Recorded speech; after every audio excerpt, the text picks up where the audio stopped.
Southwest Fire Academy was established in 2015 as a response to the recognized need for quality, safe, and affordable fire and rescue training in Ontario. This is not your average fire college. SFA has high standards for their students, and it is their mission to teach and produce qualified, ambitious firefighters who are prepared to work hard to serve their communities. This is not a diploma mill. This is where you can learn strategic, aggressive firefighting from passionate, intelligent instructors who never forget why they were made to do this job. SFA is an accredited private career college that is regulated by the Ministry of Training, colleges, and universities, with a memorandum of understanding with the Office of the Fire Marshal. This means that SFA is an approved training provider with the OFM, and the programs are recognized in Ontario. Check out their pre-service and expanding selection of course offerings at southwestfireacademy.ca.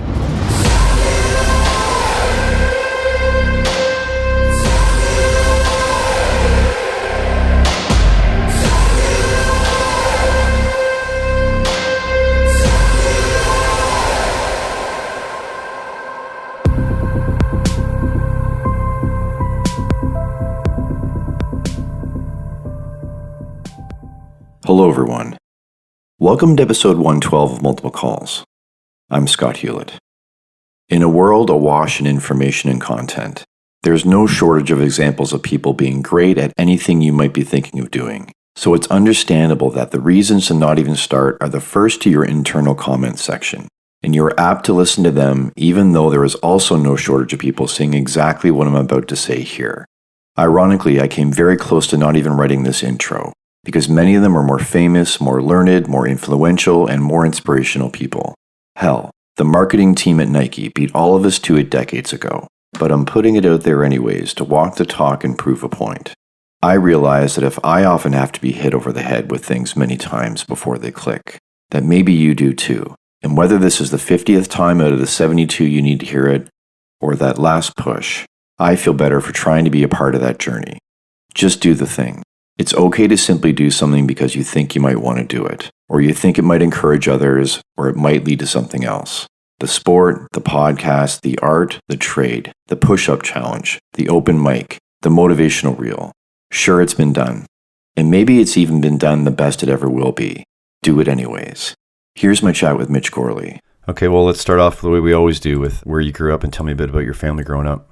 I grew up in a small town about 45 minutes north of Toronto. I guess that would be the main kind of hub that people would be able to resonate with, whether they're from Canada or the US. Grew up there, basically spent most of my life there until I moved out when I was 20. So kind of small suburb, 45 minutes north of Toronto. I think just as it pertains more so to the fire service, like it was something that I was surrounded by ever since day one. My dad was a volunteer in the small community in which I lived. That kind of got the ball rolling. I remember going over there. They used to have the firefighter garage sale. They used to have their duty crew days. I remember my dad driving the truck to our house when I was a kid. So it was pretty neat having the fire truck in your driveway as a 6-year-old. But that's kind of where everything started. And then in terms of upbringing, like pretty typical suburban Canadian kid, grew up playing sports. What did your mom do for work? She worked in healthcare. It's kind of funny. One of the jokes that I used to say is I don't really know what my mom did. I know she worked in contract management. So something that is probably not the most riveting, exciting topic in the world, but she worked hard, high school education, worked her way up, did night school, found a way. And by the time she retired, she was a director. So I think I get a lot of my drive from my mother. I saw, what she did to make it happen and the hard work she put in to provide for our family. So I think that definitely rubbed off on me a little bit. As I mentioned, my dad, he was a firefighter. He worked for the city of Toronto for 27 years, was also a volunteer in the community in which I lived, as I mentioned before. His dad before him was also a firefighter. He was actually his training officer when he went through the service. So it's pretty funny that he called him Captain Dad. I have some great photos. My dad actually missed my birth because he was at recruit training with his father. The fire service has always been very near and dear to the Gourleys. One of the things that I kind of talk about now is I think a big part of why I become infatuated with the fire service and a big part of everyday heroes and what I do with that platform, I think is a byproduct of my late grandfather, Norm Gourley. Behind me on my desk is a bunch of issues of the Canadian Firefighter magazine in which he wrote. He was very proactive, very into the job. And I think a big part of him lives on in me. So I think that's a big reason why I am, the fire centric guy I am. And I wish he was still around to be able to see it. I'm sure with social media and everything these days, he'd probably get a pretty big kick out of it. I'm sure he's looking down and is pretty interested with what I'm working with and being able to be part of great projects like Multiple Calls with great individuals like you, Scott. What was school like for you? School is interesting, man. School is one of those things where, like, I think I was one of those kids where if I enjoyed what I was doing, I loved it and I was all in. But if I didn't, it was like water and vinegar or oil and vinegar. Sorry. It was just like me and things that I didn't enjoy didn't mix. So I wasn't an academic by any means. I definitely thrived in the subjects and the subject matter that I enjoyed, but was definitely not top of my class, was much more interested in recess and gym than a lot of other things. And then in high school, it was one of those things where I was a decent student. I put myself in a position where I could have gone to university or college. For any of the listeners out there, basically, for a lot of Canadian kids, the kind of path to the career is to go through like a pre-service program that is provided by the colleges, and that's the kind of route that I decided to take. I think I wanted to go to university for all the wrong reasons, to hang out with my buddies and have a good time. Looking back now, I'm so glad that I took the route I did. The fire service has given me everything. It's given me the roof over my head. It's allowed me to meet some of my dearest friends, and me and my wife meeting was actually kind of a byproduct of the fire service. So very grateful for everything kind of pushing me in that direction. Again, just knowing with what I'm like, I think an office job, a 9 to 5, just wouldn't have gone very well. So it's probably for the best that we bypassed university and we ended up where we're at. Yeah, fitness is obviously a big part of what you do, and we'll dive deeper into that. But start off with sports and hobbies as a kid growing up and how that's transitioned. I guess we'll kind of get into it in a second, but it's kind of funny as I've gotten older, I look back at a lot of the sports and the things I did as a kid with kind of a new perspective, a different perspective. But I guess we'll start with kind of where I was or where I found myself with athletics as a kid. As any good Canadian boy, I played hockey growing up. I have always been extremely competitive, so it didn't matter if it was euchre at the cottage or a game of dodgeball. I always wanted to win, and I think that kind of bled over into athletics in my younger years. Was never a superstar athlete by any means, but was always very active, playing hockey in the winters. Soccer in the summers was kind of the two sports that I played most of.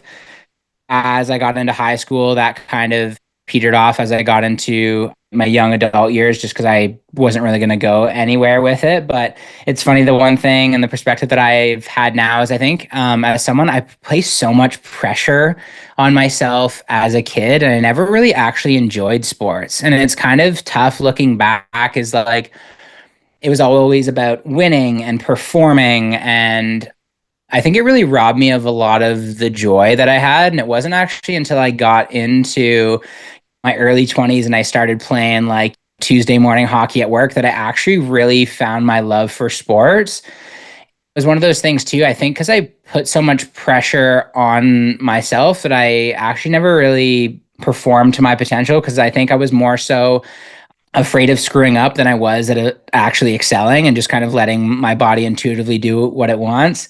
And it's funny, me and a buddy of mine had this conversation the other day because I was kind of expressing some of this stuff to him. And I asked him, and this guy, everything he did, every stick he ever touched, like he was just so good at everything, whether it was lacrosse or hockey. And I asked him, I said, do you think you were confident because you were good, or do you think you were good because you were confident? Because one thing I lacked as a kid is I had no confidence and no self-belief. And I think that took a lot out of sports for me. So it's funny how a very surface level kind of potential topic, and as you sort of learn more about yourself, you're able to kind of dissect these things and really see them for what they were. And I think that's the one perspective that I have as an adult, is I wish I just enjoyed it, man. Like, sports is all about like having fun. Like, obviously everyone wants to win, but I wish I could go back and kind of take that pressure off and just like love the game and have fun. But again, hindsight's 2020, and hopefully, like God willing, I'm able to have children. Maybe that's something that I can instill in them. What was your friend's take on that? Did he have an answer? I think it's one of those things, a lot of people that haven't done a lot of like reflection or have like that introspection to look inward and kind of understand these things, like he never really thought about it. And he actually said to me, he's like, that's a very good question. And he said probably both. And I think if I were to be able to look back and kind of see it from my perspective, I imagine both kind of play in. Like everything has its role and obviously is going to impact you in different ways. But yeah, I think he said it was kind of both. I feel like that's probably a pretty accurate representation. I don't think either extreme is probably a more inaccurate representation of the truth. It's usually somewhere in the middle. So he kind of said it was a mixture of skill and confidence that kind of ultimately led to him being able to do what he did.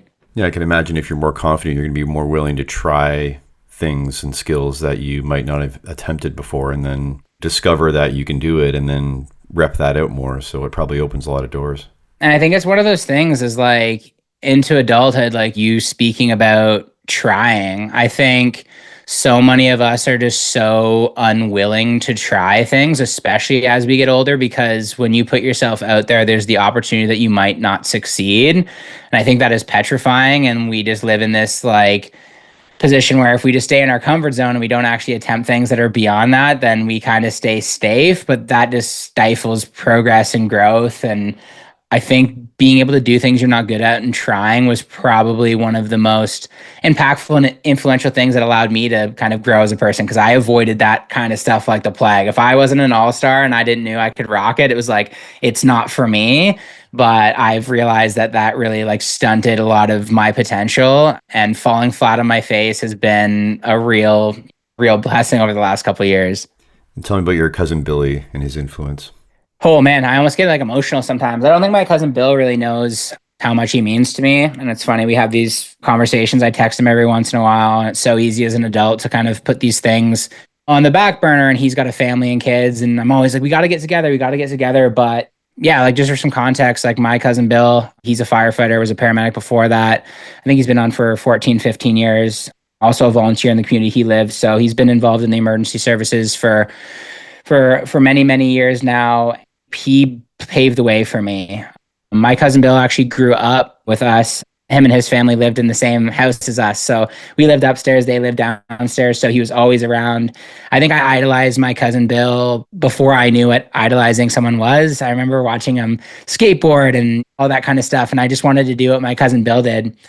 He kind of went down this path. And once I really decided that that was the path that I wanted to take as well, Bill made my life so easy. He went through all the programs and got all the certifications and did all the courses and kind of rolled out this red carpet for me. So all I had to do is kind of go and execute. One thing I'll also say about my cousin Bill is I've never met a single person that hasn't said nothing but amazing things about him, and his character is unmatched. I'm super grateful to have him in my life. And like I said, I don't think he really knows what an impact he had, but I idolize Bill to this day. I think I strive to be more like Bill in a lot of respects. He's a solid dude, man. And what was the process of getting hired on with that support and help along the way? It's kind of funny because literally I did everything that Bill did pretty much. So, and I think it was nice because my dad being a volunteer firefighter and a firefighter, I think he was able to steer my cousin in the direction in some regards. Like he'd been out of the game for 20 plus years of getting hired. So I'm sure he didn't have that much context, but I think he was able to at least point him in the right direction. So my cousin Bill got hired on as a volunteer firefighter. I think this was actually after. So let's rewind a little. He went to school, Georgian College in Barrie, Ontario. That's where he did his paramedic schooling, I believe. Once he did that, he got hired on full-time as a paramedic, did that for a couple years, became a volunteer in the small town in which we lived, did his pre-service at the same place, Georgian College, that I went to, and then got hired on full-time. So it's funny, my cousin Billy, like I did my ride-outs in Dufferin County. So like I did my paramedic ride-outs when I did my paramedic school in the exact same place he worked. We were actually fortunate enough to work one shift together, which was pretty neat. I became a volunteer firefighter at the exact same station. So my cousin Bill and I got to go into a couple fires and run some calls together, which was really neat. Got to go on a couple calls with my cousin and my dad, which I think a lot of people probably can't say. I went to Georgian College as well. Like my cousin Bill did. We both won the Bill Wilkins Memorial Reward, which is pretty cool.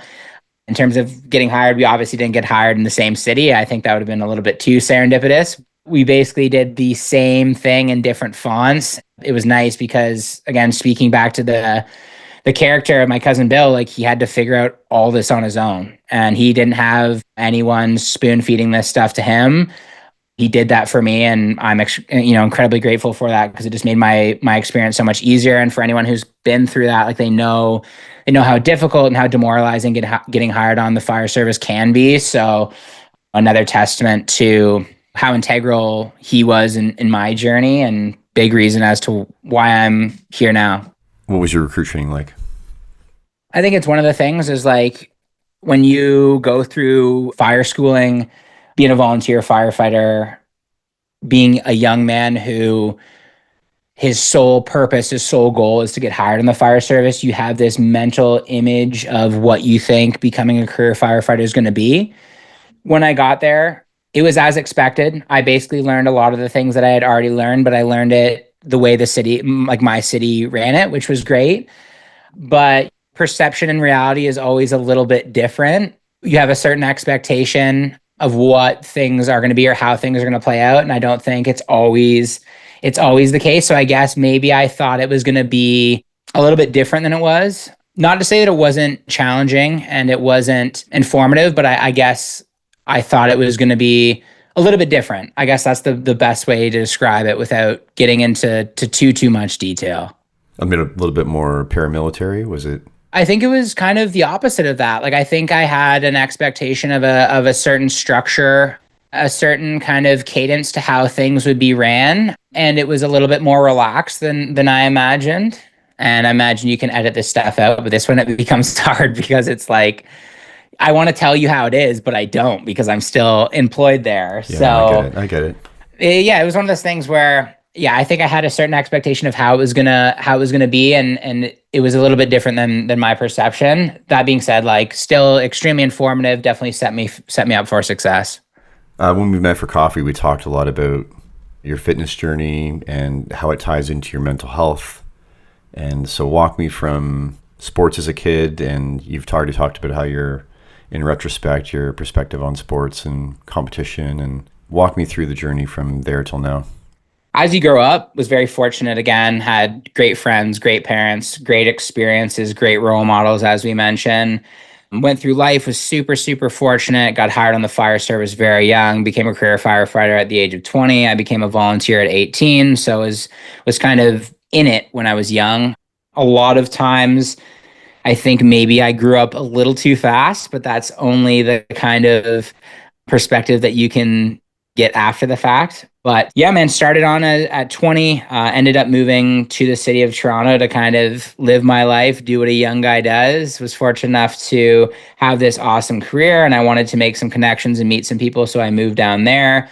Was fortunate enough to meet my wife down there. I was bartending in addition to being a firefighter, and that's where my wife and I met. Things got pretty serious. So at that point, we decided that we wanted to kind of start a life together. So I moved to a small community just north of the city in which I work. And by all metrics, I was successful, man. I had met the girl, I had the house, I had the job.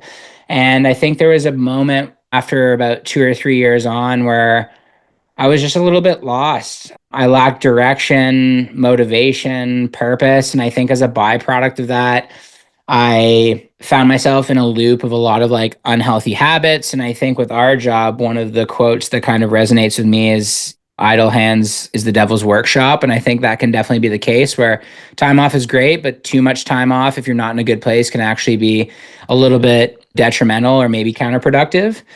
So that's kind of the situation that I found myself in. And I think it was basically like a year and a half of that until I got to a point where I was just like, man, this isn't it. Like this can't be what the rest of my journey, the rest of my tale is about. Kind of this going through the motions, and quite frankly, I felt that I was just existing. I wasn't thriving. I was just surviving, and that didn't work for me. That didn't sit well for me. And I think people either make a change from a place of inspiration or desperation. And in my case, it was definitely desperation that sort of led me down another path.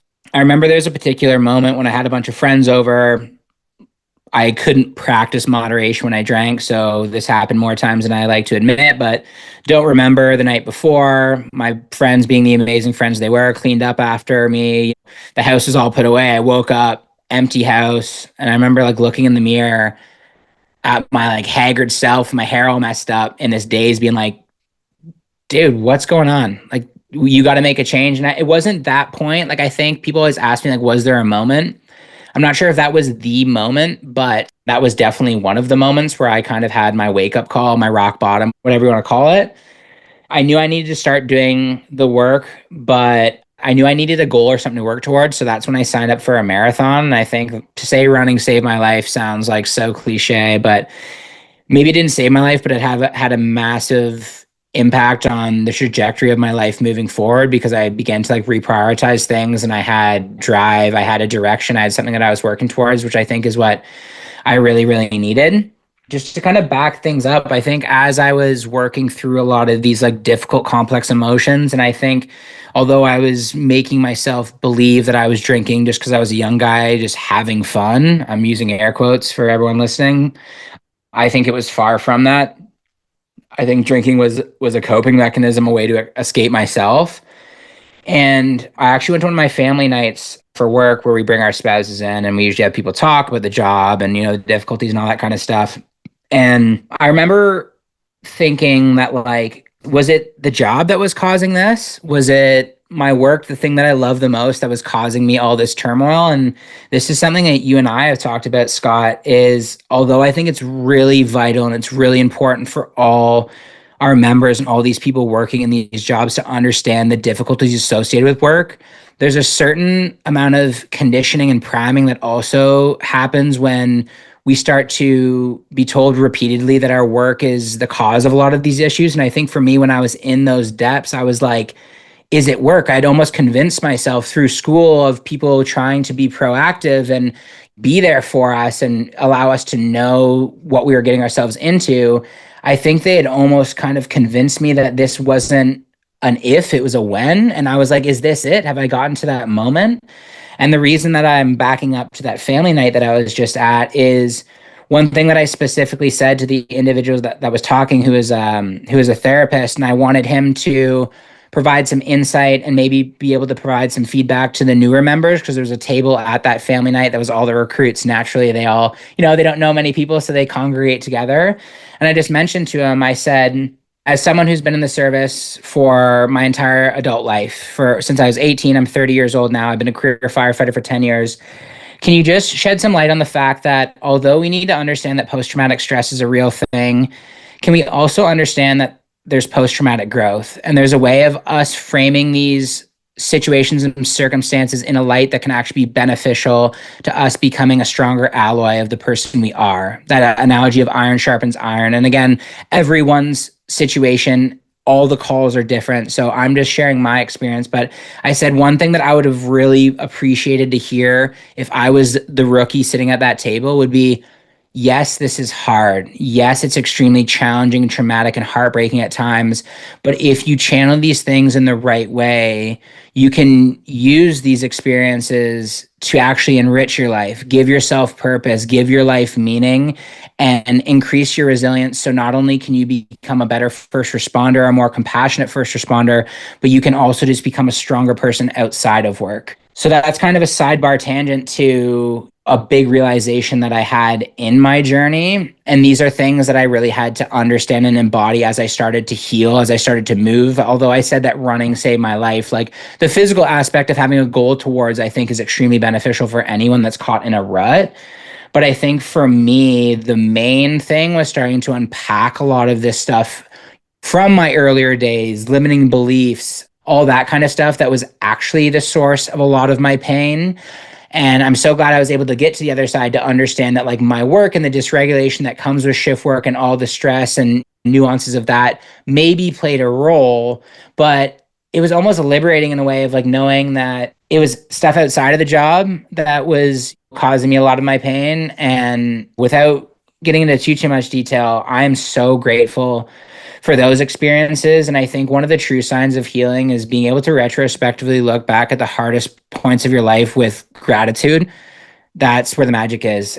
That was kind of my journey, man, of having it all, getting to this dark point, and then because of that, being forced to make these realizations. And in doing so, it's given me perspective that I hope to impart on other people through the voice that I've been so fortunately being given through social media. And that's something that I really want to do. Is posting the rah firefighter stuff in the workouts is great, but if I can use my platform as a place to be vulnerable and talk about these things, the things that I think are actually going to make the biggest impact and move the needle forward the most in your life and your quality of life and fulfillment, that's what matters for me. Yeah, you spoke about a post just even recently where there was a comment made and you decided to answer to it, which we don't often do, dive into the comments, and really you thought it stuck out to you, right? And it was worth speaking to in general. So do you want to talk about that? This is one of the things when you do the inner work, the healing, and there's all these fluffy words that I want to dance around, but it's the truth. This is what it is. It's healing. It's growth. It's moving past. I think when you do those things, it's really nice because I've never been more confident and sure of the person I am because I've had the moments to look inward and know who I want to be and what matters to me. So like you said, I've gotten really, really good. It's taken time. And, at the beginning, my wife was definitely there to talk me off the ledge and, get me to relax about certain comments. So I've gotten really good at letting things go. And it's funny, like people can make fun of me all they want. And I've heard everything in the books. And that doesn't matter. That stuff doesn't bother me. But when there's comments made that I think that could negatively impact others or make other people feel that they can't have certain feelings or Perpetuate a stigma. exactly. And that was exactly it, Scott, is this individual. I couldn't tell you how old they are or what demographic or area they came from. But basically, the long and the short of it was saying there's a post that I posted that a lot of people resonated with. I think it was liked over 12,000 times, had over 100 comments of people really validating what I was saying. And basically what I was saying in the post is I was speaking to a lot of these nuances about the job, about how they, tell you how to force a door, run a line, but they don't tell you how to feel and how to work through all the stuff that we experience. And like I said, a lot of the comments were very, very validating and encouraging. And I think I really hit home for a lot of people because this is stuff that most people just aren't willing to talk about. And being able to be that person has been very liberating and exciting for me because I like being that person for others. But basically this person more or less said, like, just suck it up, like get over yourself. And although I think, as we mentioned before, there's a certain amount of callousing and resilience that is built through the job. And I think being an operator and being able to perform your job is necessary. Like I'm not being the heart on my sleeve kind of vulnerable person when I got a job to do. Like I'm an operator. I'm going to make it happen. I'm going to do what I have to do. But I think carrying that attitude and that demeanor into every aspect of life is a recipe for disaster. It's going to affect relationships. It's going to leave a wake of destruction in your path if that's the way you live every day. And I think, unfortunately, a lot of first responders get stuck in that way of life because they feel like they can't express themselves. And that's exactly what I was saying. And I was like, this is a moment where I have to speak up because it's comments like this and individuals like this that are perpetuating the stigma that make people feel that are struggling, that they can't vocalize that they can't ask for help because that's a sign of weakness. And now you have these people that are suffering in silence as a byproduct of this stigma that's created by people who, quite frankly, probably need to do this work the most out of anyone. That was an example of sometimes I'm able to bite my tongue, but I know if there was another person who maybe felt like I used to felt or was in a very bad place that maybe saw that and didn't seek help because of that, I can't comfortably live with not taking action. And it was hilarious because it's the ultimate validation of like that person knows they're just a cruel bullies because that comment was deleted after I can only imagine some people DM'd him being like, keep your opinions to yourself type thing. So it was funny. I was trying to look back to find it, not for any reason, just but to see if he responded, and it was gone. So one for the good guys. So talk to me about how Everyday Heroes Fitness got started. As a first responder, I saw what staying quiet, rubbing dirt in it, numbing it led to. I saw how my physical fitness suffered. I saw how my mental health certainly suffered as a byproduct of that. And I also, through my own journey, saw what happens when you prioritize your physical mental health and go all in on those things.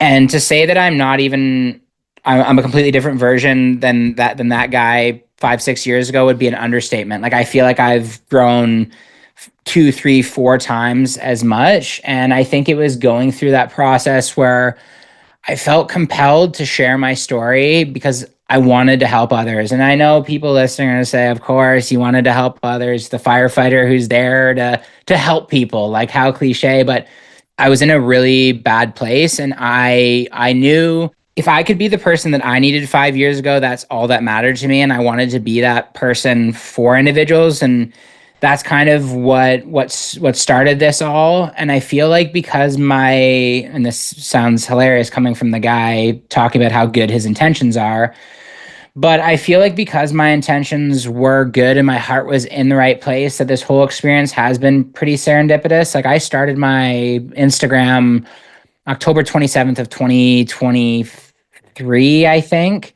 So it's been like 2 years, and I've been really fortunate to grow this large following. And I got to fly out to Los Angeles to be part of a first responder special that they had out there. And there's been a couple of things that have happened that have just felt a little bit surreal.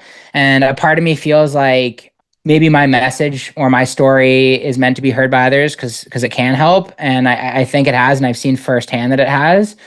And that's just basically what Everyday Heroes is all about, is just leveraging different exercise, mindfulness techniques, prioritizing nutrition, movement, all that stuff to be our best. And our motto, our slogan is fit for duty, fit for life. And although I want people to come into my program and leave being the most competent, capable firefighters, paramedics, Coast Guard members, military personnel that they can be, at the end of the day, if they can have fulfillment, joy, peace of mind, presence in their life, that's all that matters. And that's coming from a guy who's very pro job. Like, I expect you to know your job. You should know your job. The community is relying on you.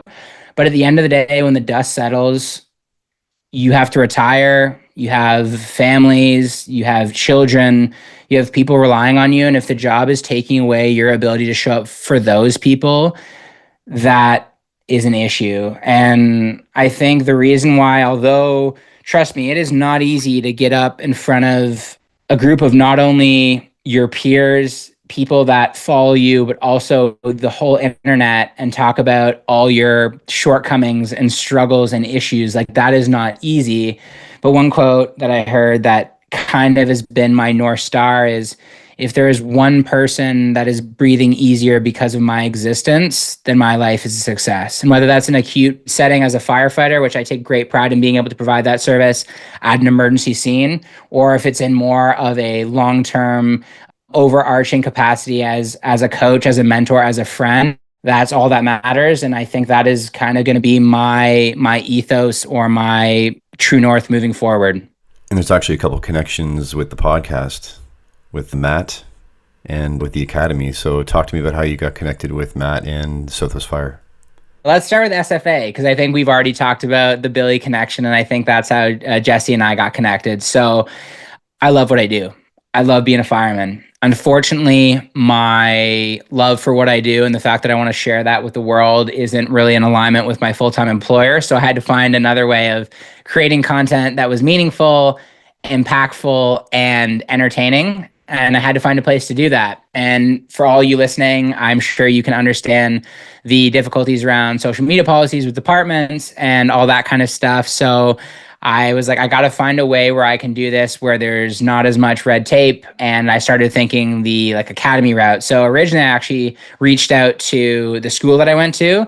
Being a college, obviously a lot of the same sort of issues that you have to navigate there. So I knew that Jesse, one of the owners at SFA, was a career firefighter where my cousin volunteered. So I said, "Hey, like, do you know this guy? Any chance you'd be willing to say what's up, put in a word, kind of let him know what my plans are, what I plan to do?" And ever since I met Jesse, he's been extremely generous. We met, definitely shared a lot of the same approaches and feelings towards the job and our passion towards the job. So he was very much in alignment with, my goal and how I plan to utilize SFA. And honestly, I cannot say enough good things about every single individual that I've met or crossed paths with from Southwest Fire Academy. The way the schools ran, the way the facility's maintained, how they've welcomed me with open arms and allowed me to use this great facility to do what I want in a way that makes it a lot less complex than it would be elsewhere, has been incredible. And that's definitely something that I want to continue to work to maintain that relationship, because it's basically a firefighter's playground. They let me go there, force doors, do all that kind of stuff. It's been a very positive experience. And my only hope is that I can help them as much as they've helped me, and hopefully just shine a good light on the school and kind of give them their flowers, because it's definitely an amazing place to be if you're an aspiring firefighter or just a firefighter that's looking to take their skills to the next level. And then, Matt, who is obviously a part of the Multiple Calls team, got hired on where I work.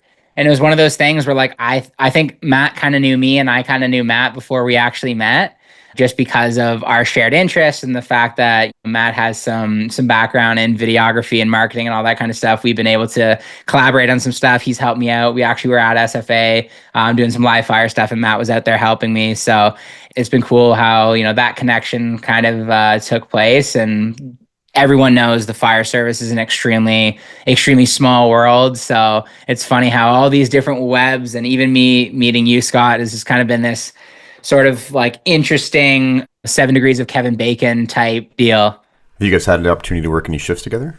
We actually worked together a couple of weeks ago. He's a newer guy, so he has the luxury of having been bounced around to every station and doesn't really have a home. He's kind of living out of a bag, which is the nature of being the new guy for most of us. So haven't worked a ton with him, but definitely worked a handful of shifts. And he's everything that you could want out of a new guy. Super switched on, excited to be there, passionate about the job, willingness to learn. It's been great working with him. And kind of funny, sort of full circle moment when, this guy that you met through the jigs and the reels ends up being the guy sitting on the back of the truck with you. Tell me the roof tar story.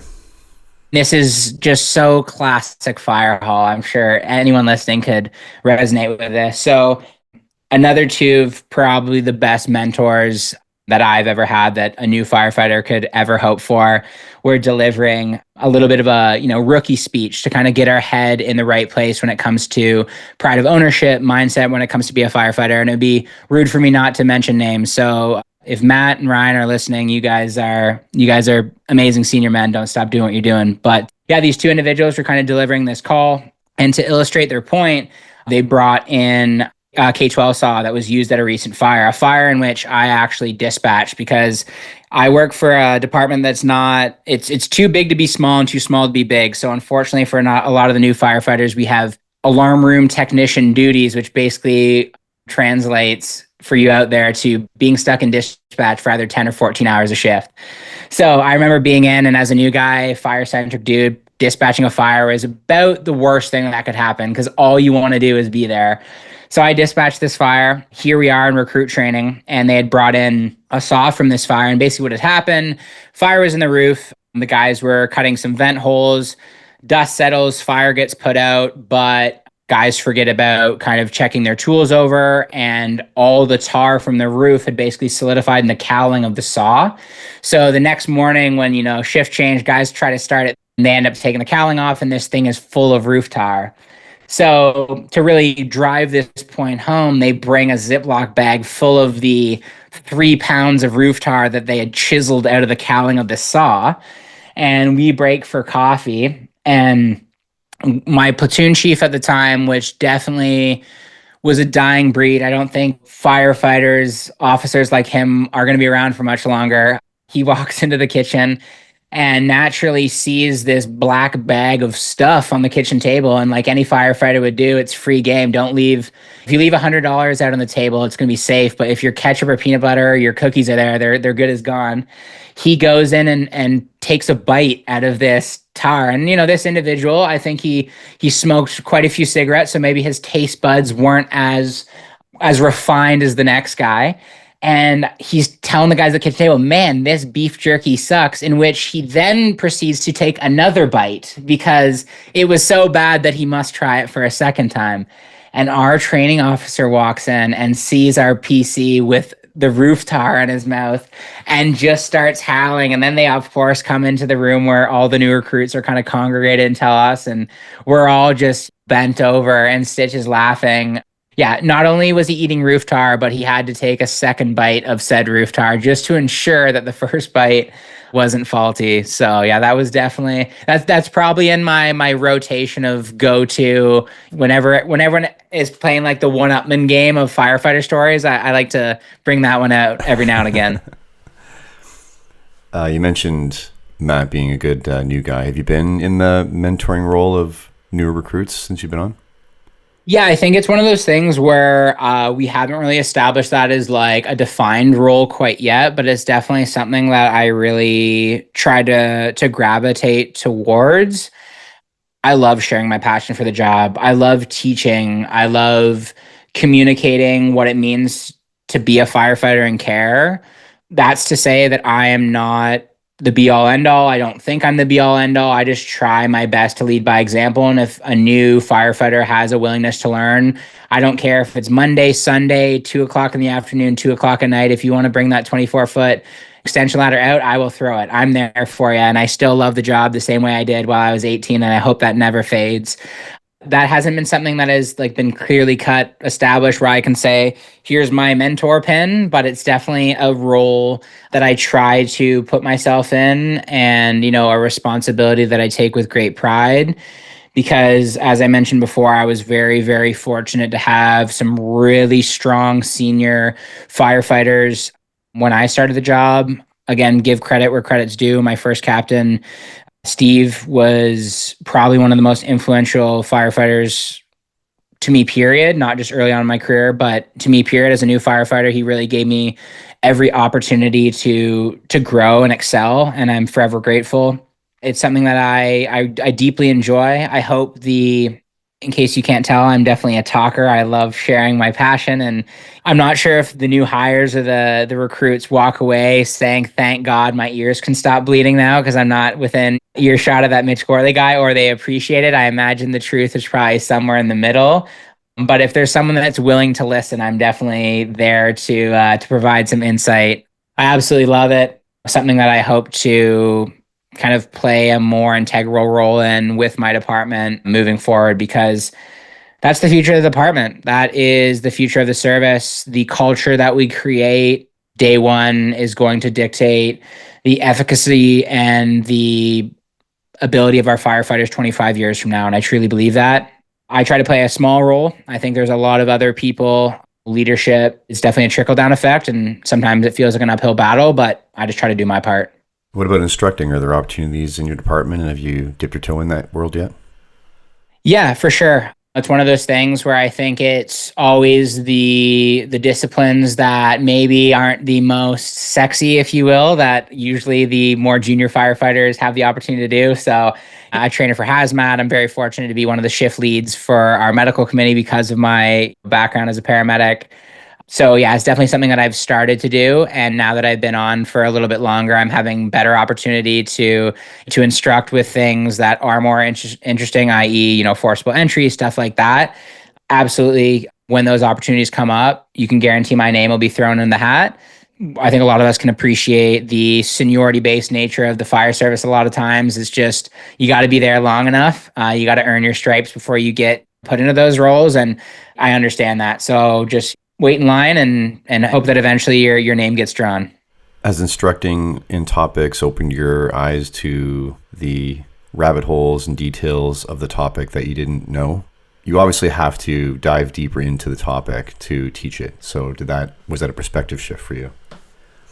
100%. And I think it's one of those things is once you start to pull back the layers and really understand the philosophy, the meat and potatoes of a lot of these disciplines, it's not only going to allow you to become more proficient at said discipline, but there's a lot of things that you're going to learn that are going to apply to everything firefighting. The stuff you're going to learn going through the manual on the thermal imager might apply to fire science and fire dynamics and things like that. So I think the more you learn, you're just going to become better in every facet, every aspect of firefighting. And I truly believe one of the quotes that I'm sure we've all heard before is like, the day that you feel you know everything there is to know about firefighting is the day you retire. I truly believe that. When it comes to just like, take rope rescue, for example, like understanding the construction of rope, the loading of rope, knots, friction points, all like you can go on and on and on. You could probably spend 30 years figuring out just hazmat rope rescue stuff and you probably would just scrape the surface. So I think the more you can be a student of anything, the more beneficial it can be. As firefighters, obviously, it's like, the old saying, jack of all trades, master of none. We have to know a lot of stuff. So to be an expert in everything is difficult. So finding those things that maybe are a little bit more near and dear to you, or that you feel that you want to lean into because of past experience, because of interest, because of what you do outside of work, I'm definitely lean into those. And yeah, just continue to be a student of the game and get better. And I know you touched on just maybe departmentally, and no shame on your department because every department deals with the pressures of social media and that, and they probably would want to support but may not be able to. But how is the reception of what you do with your platform just in the culture of your fire department as a whole on the floor? I'm very intentional not to smother people with it or bring it up. Like if it's brought up, then great. Of course, we hear the jokes and you hear the things that go on in the comments made behind your back, which is fine. Like it didn't matter if I was running an Instagram page about firefighting or baking cookies. Like I'm gonna catch flack one way or another. It's kind of unfortunate too, because I think I've been very intentional of almost refraining from sharing anything or talking about it because of a lot of the different issues and complexities we discussed already. That when there's people that are genuinely there supporting or complimenting me or fans of the page or what I'm doing, I'm very quick to dismiss that and almost change the conversation, because part of my brain goes, are they having a laugh and are they being disingenuous? And another part of me is, maybe they actually do like it, but I just kind of skirt around it. So it's unfortunate because sometimes I find I'm pretty short with some people, which I wish wasn't the case, because if there's genuinely people that are in my corner, I think that's great, and I really appreciate that. At the end of the day, I think my intentions are pure, and I think that does come through in my content. I think for the most part, if you had to take a anonymous survey, that people would probably say that they appreciate and resonate with what I'm doing. I'm very intentional about how I do it and understand the responsibility that I have as a firefighter and being in this role to really curate and be mindful with what I say and what I share. In social media, I think we're all aware that engagement is king, and there's ways that you can go about engagement. Some ways are a little bit more unsavory than others, and I'm very adamant on just posting stuff that feels right for me. And I think for a long time, as I started to grow my page, I was just doing kind of whatever I could to get the views and get the followers. But now I've been put in a position where that doesn't really matter as much to me. And it's been really nice because I can make stuff that's just more in alignment with like who I am and what I want to say. Quite frankly, the only people that I work with that I care about their opinion really love what I'm doing, and that's all that really matters. You're never gonna appeal to a full department. That doesn't matter what it is, and we can all understand that. But as long as the people that I look up to and hold in high regard are in alignment and encourage me in what I'm doing, that's all that really matters. Yeah, we're lucky to be in this age of the fire service where there's a bottomless pit of information and inspiration that we can take from and learn from. And now we all have not only formal mentors that we know and are around and interact with, but we have all these informal mentors too. So are there informal mentors, pages, other people out there doing work like you're doing, or that have helped to guide you into areas you want to learn more on with the job? Without naming names, there's a bunch of accounts that I follow. And I think we're really lucky because not only do we have all these mentors out there for the fire service in general, but we can even niche down beyond that. We have people that are very focused on tactics and that kind of stuff, communications, reading smoke, all those kind of things. We have people that are more so into like the fitness realm. So I think there's definitely different accounts that provide different things. So there's not any that are like top of mind that really stick out. One thing that I've tried to do is create that community online. And whenever I see people that are doing things that are in alignment with what I do and what I like to see, I definitely try to comment and DM and kind of validate what they're doing, because I think that can be really uplifting, because we have a tendency to eat our own, not only in the service, but online as well. You know, you see a video of anything and someone's going to armchair quarterback it, even though they weren't there.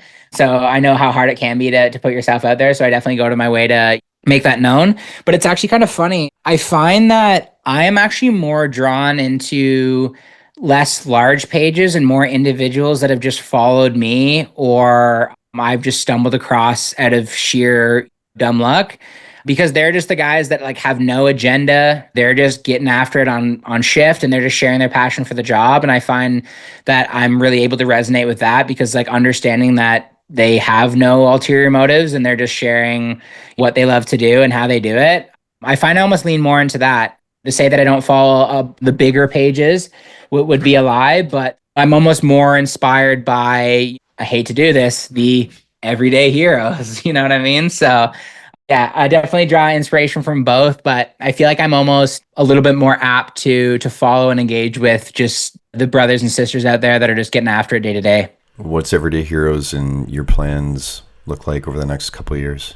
Are you a 2-year goal guy, 5-year goal guy? Do you have those things kind of written down?